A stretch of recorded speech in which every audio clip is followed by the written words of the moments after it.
Hello everyone, नमस्कार। तो कैसे हैं आप सब लोग। स्वागत है हमारे यूट्यूब चैनल एमएस अकेडमी में।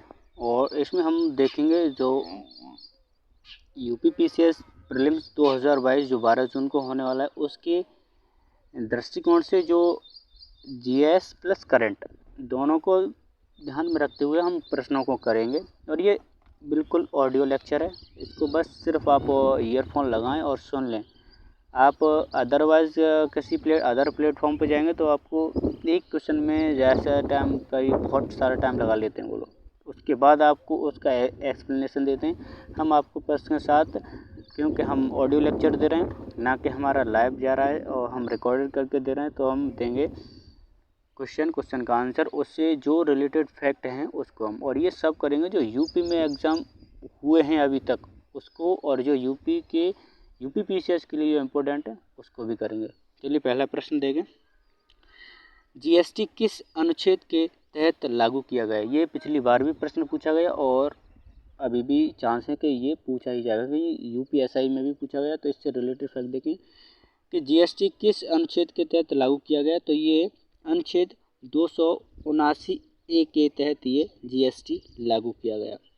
101वें संविधान संशोधन द्वारा संविधान के अनुच्छेद 279 ए का 1 में जीएसटी परिषद का प्रावधान किया गया है। अगला देखें, जीएसटी परिषद की अध्यक्षता करते हैं वो केंद्रीय वित्त मंत्री करते हैं। ये इम्पोर्टेंट है कि जीएसटी परिषद की जो अध्यक्षता करते हैं वो केंद्रीय वित्त मंत्री करते हैं। ठीक है। अगला इसी से ही रिलेटेड है, गुड्स एंड सर्विस टैक्स यानी कि जीएसटी इनडायरेक्ट टैक्स है, यानी अप्रत्यक्ष कर है ये। और जीएसटी को 1 जुलाई 2017 से भारत के संविधान 101वें संविधान संशोधन के कार्यान्वयन के माध्यम से लागू किया गया। जीएसटी में 4 प्रकार के टैक्स स्लैब हैं, यानी कि 4 टायर टैक्स स्ट्रक्चर, जो पहले 5%, 12%, 18%, देन 28%। ठीक, 4 प्रकार के टैक्स हैं, 5, 12, 18, 28। आर्टिकल इससे ध्यान रखें 279 का ए, और इसका जो अमेंडमेंट याद रखें 101वें संविधान संशोधन। और जीएसटी परिषद की अध्यक्षता को ध्यान रखें कौन करते हैं, तो वो वित्त मंत्री करते हैं। इससे रिलेटेड फैक्ट जो बन सकते हैं उनको आपको डिले करा दिए। ठीक, यानी कि करा दी। अगला देखें, तत्वबोधिनी सभा की स्थापना किसने की थी। जो तत्वबोधिनी सभा थी उसकी स्थापना किसने की थी। तो इसकी जो स्थापना है वो देवेंद्रनाथ टैगोर ने की थी, ना कि रविंद्रनाथ टैगोर। देवेंद्रनाथ टैगोर ने तत्वबोधिनी सभा की स्थापना की थी। कब की थी? 6 अक्टूबर 1839, यानी 1839 को तत्वबोधिनी सभा की स्थापना की थी।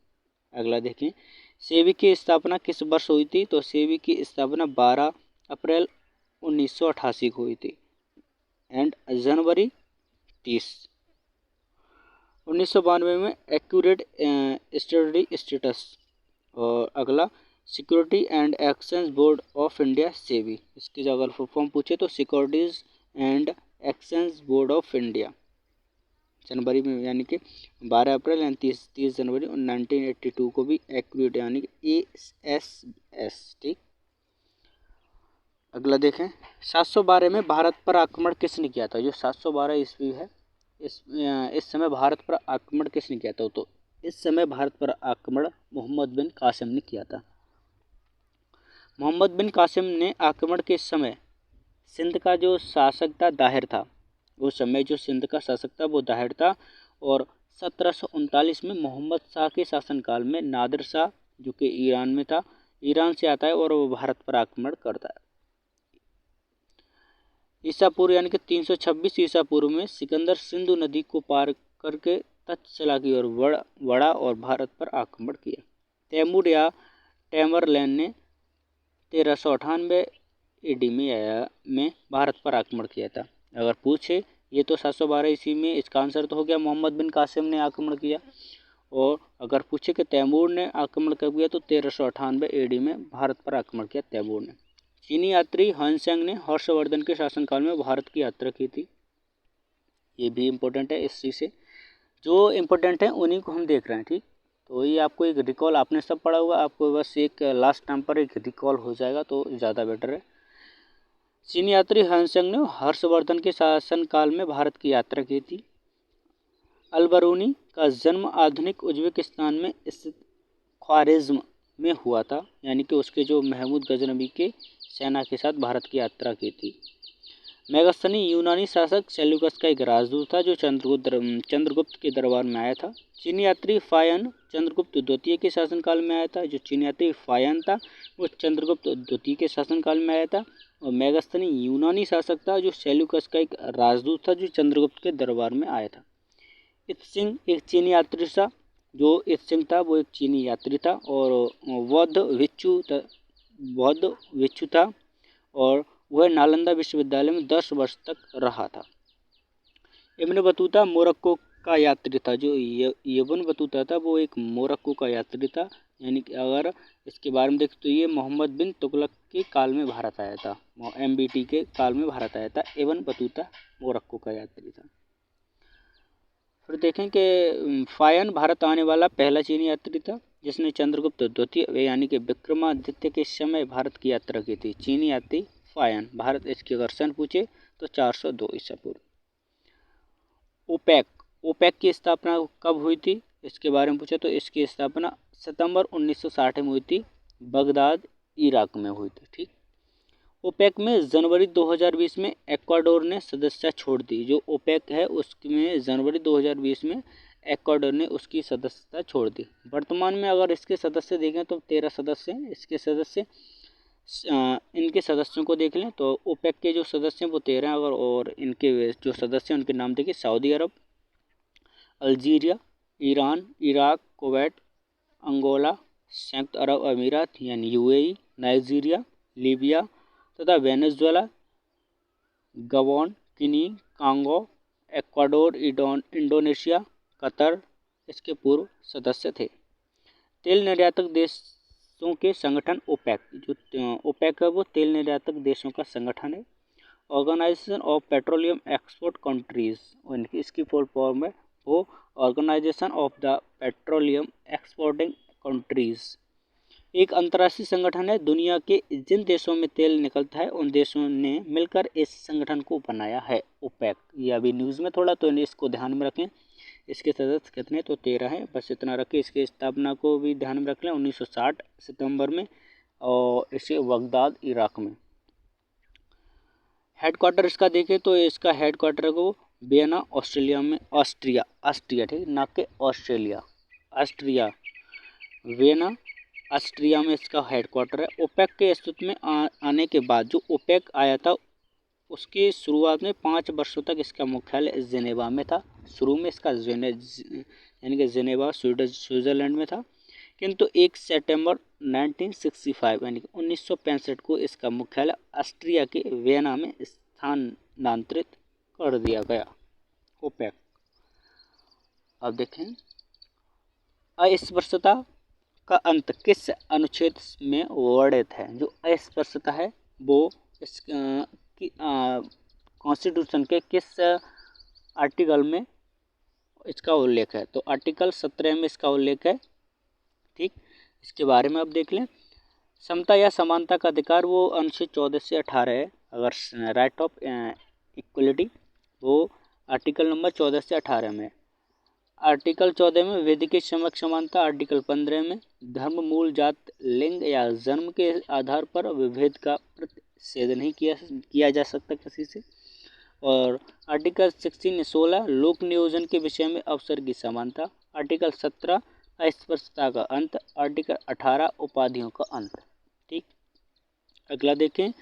पूरे देश में आने जाने की आज़ादी किस अनुच्छेद के में वर्णित है। अगर कोई भी व्यक्ति पूरे देश में कहीं भी आ सकता है, कहीं भी जा सकता है, तो ये आज़ादी आर्टिकल के किस आर्टिकल में वर्णित है, तो ये आर्टिकल 19 के डी में वर्णित है। तो 19 को हम पूरा ही कंप्लीट कर ले रहे हैं, तो 19 को देखें।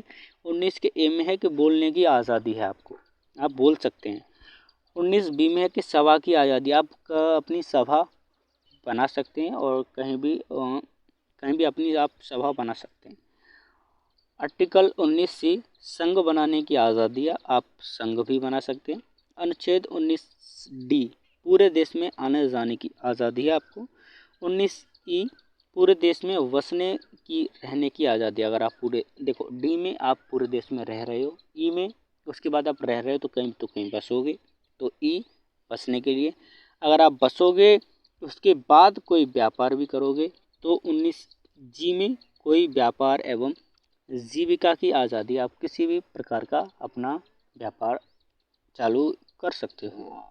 और 19 का एफ में दिया गया कि संपत्ति का अधिकार। अगर आप कोई व्यापार करोगे तो उसके बाद कुछ संपत्ति भी रखोगे तभी व्यापार चलेगा। तो ये संपत्ति 19 के एफ में दिया गया संपत्ति का अधिकार 44वें संविधान संशोधन 1978 के द्वारा हटा दिया गया है। तो इनको याद रखें 19 के। तो 19 थोड़ा इम्पोर्टेंट है, यही 15, 16, 19, 29, 15, 16, 19, 29 कुछ 5 आर्टिकल या 4 आर्टिकल हैं, आई मीन रिकॉल, जो ओनली इंडियन यानी कि भारत के लोगों को ही प्राप्त है। ठीक, तो ये ऐसा नहीं कि विदेशियों को ये प्राप्त है, ये विदेशों के जो नागरिक हैं उनके लिए प्राप्त नहीं है। ठीक, अगला देखें, इनको आप देख लें सर। ठीक है, पहला 19 से बोलने की आज़ादी, बी सभा की आज़ादी, सी 19 का सी संघ बनाने की आज़ादी, 19 का डी पूरे देश में आने जाने की आज़ादी, और ई पूरे देश में बसने की आज़ादी, जी कोई भी व्यापार एवं जीविका की आज़ादी। 19 एफ में दिया गया संपत्ति का अधिकार 44वां संविधान संशोधन 1978 के द्वारा हटा दिया गया है। अगला देखिए, राज्य लोक सेवा आयोग संविधान के किस भाग में है? जो राज्य लोक सेवा आयोग है वो संविधान के किस भाग में? तो ये संविधान के भाग 14 के अंतर्गत आता है और इसका आर्टिकल भी आप ध्यान रखें 315 से 323। ठीक, 315 से 323 में एक राज्य लोक सेवा आयोग संविधान का भाग 14 और अनुच्छेद 315 से 323 में एक संघीय लोक सेवा आयोग और राज्यों के लिए राज्य लोक सेवा आयोग का गठन का प्रावधान करता है। आर्टिकल नंबर कौन सा? 315 से 323। अनुच्छेद 315 कहता है कि संघ और राज्यों के लिए एक लोक सेवा आयोग होगा, यानी कि हर किसी राज्य के लिए 315 के तहत एक लोक सेवा आयोग होगा। हीरा ग्रेफाइट, अगला प्रश्न देखें, हीरा ग्रेफाइट एंड फुलरिन किसके अपरूप हैं? जो हीरा ग्रेफाइट एंड फुलरिन हैं वो किसके अपरूप हैं? तो ये कार्बन के अपरूप हैं। जब एक तत्व 2 या 2 से अधिक रूपों में पाया जाता है तो इनके जिनके गुण धर्म हैं वो एक दूसरे में भिन्न हो जाते हैं, तो उस तत्व के जो इस गुण के अपरूपता तथा विभिन्न रूपों को अपरूप कहते हैं। सरदार वल्लभ भाई पटेल नेशनल पुलिस एकेडमी कहाँ पर है? तो ये हैदराबाद तेलंगाना IPS का ट्रेनिंग सेंटर है। कौन सा? सरदार वल्लभ भाई Patel national police academy Hyderabad. ठीक, ये 15 सितंबर 1947 को स्थापित हुई थी। 15 सितंबर 1948 को स्थापित हुई थी। हैदराबाद तेलंगाना IPS का ट्रेनिंग सेंटर सरदार वल्लभ भाई पटेल नेशनल एकेडमी। निर्वाचन के अधीक्षण, निर्देशन और नियंत्रण का निर्वाचन आयोग में निहित होना किस अनुच्छेद में वर्णित है? जो निर्वाचन के अधीक्षण और निर्देशन और नियंत्रण का निर्वाचन आयोग में निहित होना किस अनुच्छेद में वर्णित है? तो अनुच्छेद 324 में वर्णित है। अनुच्छेद 325 धर्म, मूल, जात या लिंग के आधार पर किसी व्यक्ति का निर्वाचन नामावली में सम्मिलित किए जाने के लिए अपात्र न होना और उसके द्वारा किसी विशेष निर्वाचन नामावली में सम्मिलित किए जाने का दावा न किया जाना। ठीक, अनुच्छेद 326 कहता है कि लोकसभा और राज्यों की विधानसभाओं के लिए निर्वाचन वैयक्तिक मताधिकार के आधार पर किया जाएगा या होना चाहिए। उत्तर प्रदेश में नहीं बोली जाने वाली कौन सी भाषा है? तो ये देखो, सबसे पहले इनको ये देख लें कि उत्तर प्रदेश में कौन कौन सी भाषा बोली जाती है। तो उत्तर प्रदेश में मैथिली भारत के बिहार और झारखंड राज्यों में बोली जाती है, और अगर अपने यूपी में देखें तो अवधी, बुंदेली और व्रज, ये 3 भाषाएं मुख्यतः रूप से बोली जाती हैं। अवधी, बुंदेली, व्रज। मैथिली को थोड़ा ध्यान रखें कि मैथिली ये भारत के बिहार और झारखंड राज्यों में पाई जाती है।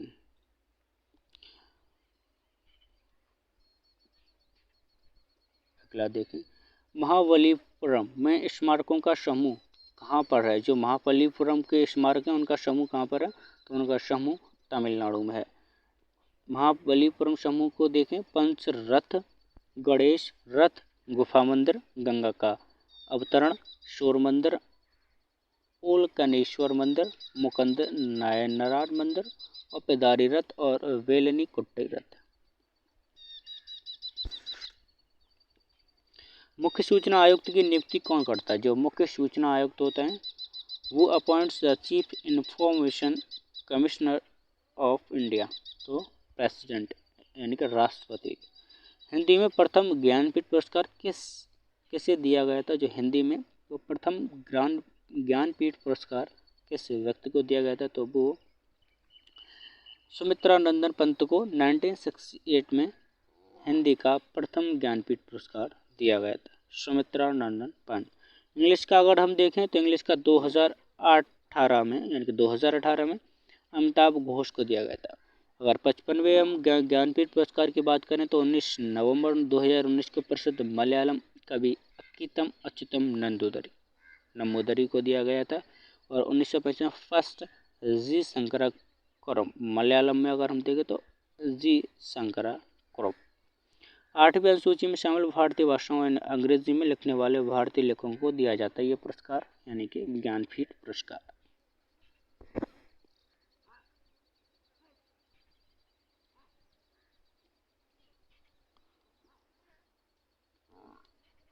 पृथ्वीराज रासो के लेखक कौन है? जो पृथ्वीराज रासो एक बुक है उसके लेखक कौन है? तो उसके चंद्रवरदाई लेखक है। कौन? चंद्रवरदाई।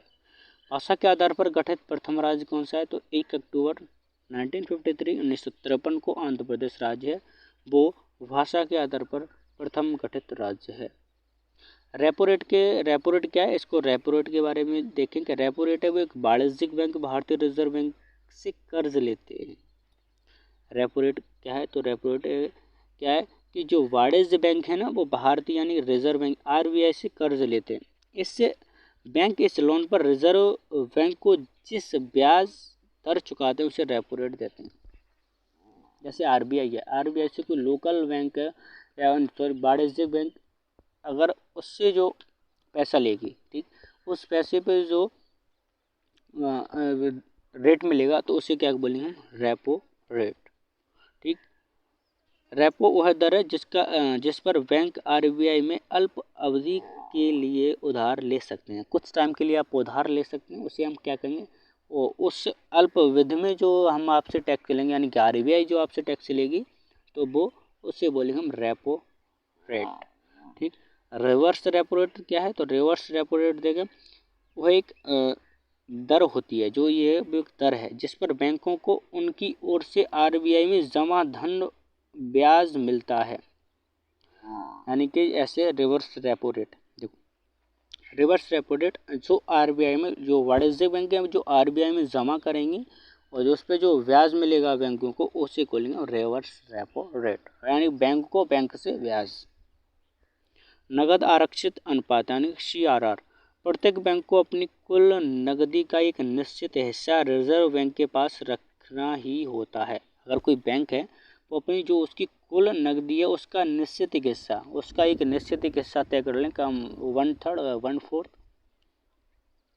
वो बैंक वाणिज्यिक बैंक आरबीआई में जमा करेगी उस पैसे को, और जो धन उसमें जमा होगा उस पर जो ब्याज मिलता है वो नगद आरक्षित, यानी प्रत्येक बैंक को अपनी कुल नकदी का एक निश्चित हिस्सा रिजर्व बैंक के पास रखना ही होता है। इसे ही कैश रिजर्व रेशियो कहा जाता है, यानी कि CRR। अगर देखें SLR, यहाँ बैंकों के पास उपलब्ध जमा का वह हिस्सा होता है। SLR क्या है? वह यानी कि यह जो बैंक हैं इनके पास उपलब्ध जमा का वह हिस्सा होता है जो उन्हें अपनी जमाओं पर लोन जारी करने के लिए अपने पास रख लेना अनिवार्य होता है।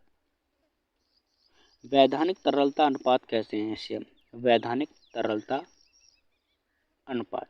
ये जो है बैंक हैं वो अपने पास बैंकों के पास उपलब्ध जो जमा का हिस्सा होता है जो कि उन्हें अपनी जमाओं पर लोन जारी करने के लिए अपने लोन जारी करने के पहले अपने पास रख लेना अनिवार्य होता है। नकदी कैश यानी है कि यह है एक नकदी कैश स्वर्ण भंडार सरकारी प्रतिभूतियों और नकदी तरलता को नियंत्रित करने के लिए इसका इस्तेमाल किया जाता है।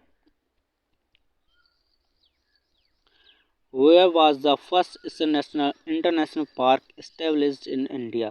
तो इन 1936 में is Heli National Park, now known as Jim Corbett National Park, Uttarakhand.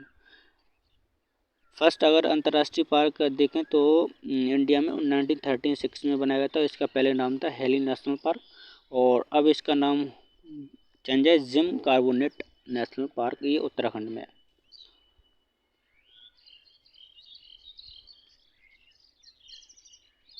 Bharat इलायची पहाड़ियाँ यानी कि कार्डम हिल्स और इला मेला कहाँ पर है? तो ये केरल पश्चिमी घाट का हिस्सा। काली नगरी किस जिले को कहा जाता है? तो उत्तर प्रदेश का भदोही जिला को हम काली नगरी कहते हैं। 2021 में प्रधानमंत्री नरेंद्र मोदी ने किस देश को 2 दिवसीय यात्रा किए थे? तो बांग्लादेश में प्रधानमंत्री नरेंद्र मोदी ने 2 दिवसीय यात्रा की थी।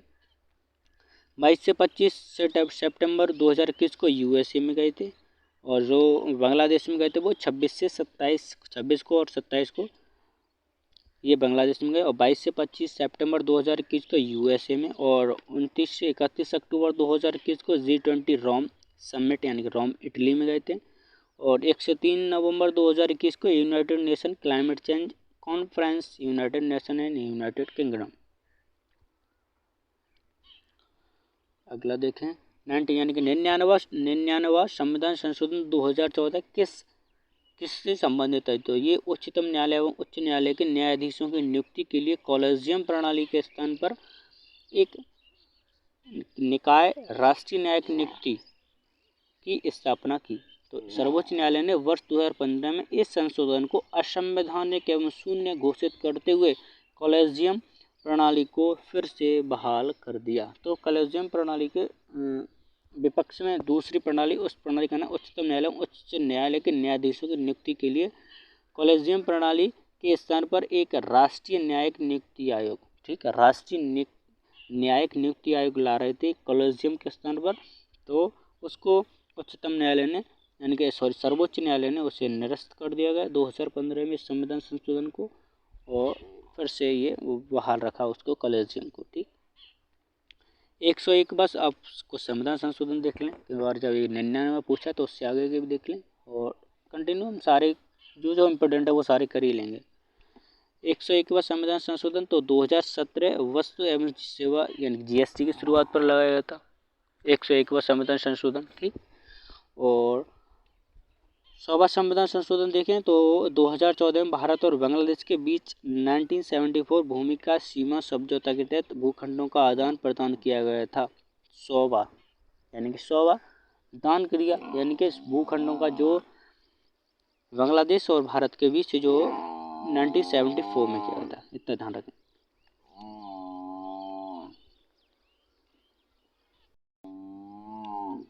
एक 102वां संविधान संशोधन 2018 तो राष्ट्रीय पिछड़ा वर्ग आयोग को संवैधानिक दर्जा दिया गया। 102वां संविधान संशोधन को राष्ट्रीय पिछड़ा वर्ग आयोग को संवैधानिक दर्जा। 103वां संविधान संशोधन 2019 तो आर्थिक रूप से कमजोर वर्गों के लिए यानी EWS के लिए 10% का आरक्षण बढ़ा दिया गया।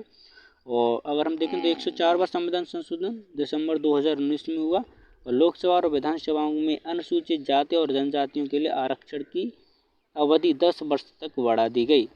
ठीक, और अगर 25 जनवरी 2030 तक सीटों का आरक्षण बढ़ाने का प्रावधान किया गया था। एंड इस संविधान संशोधन द्वारा संसद में एंग्लो इंडियन समुदाय के प्रदत्त आरक्षण को समाप्त कर दिया गया। जो प्रधानमंत्री 2 एंग्लो इंडियन चुन सकते थे उस प्रोसेस को इन्होंने ख़त्म कर दिया।